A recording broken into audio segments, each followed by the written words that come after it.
প্রাণের শরীর থাকবে, এই প্রাণের শরীর যতক্ষণ পর্যন্ত থাকবে অথবা শকুন থাকবে, সেই গানের ভিতরে আমাদের ফেরেশতা কখনো চাইবে না রাখে না। আমার কথা বিভিন্ন সুরাতে বিভিন্ন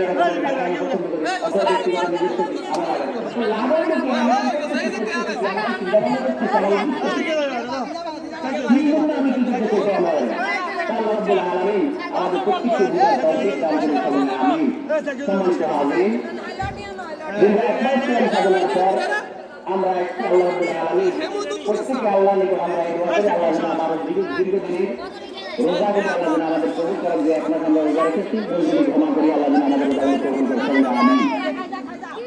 আমরা একটি ঈদগাহে ঈদের আনন্দ উপভোগ করার জন্য 2 রাকাত ওয়াজিব নামাজ আদায় করা।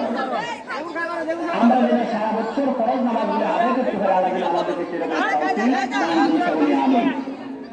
সেই জন্য রমজানে রেখেছে, সদকাতুল ফিতর দিয়েছে, এটা আল্লাহর পক্ষ থেকে হবে।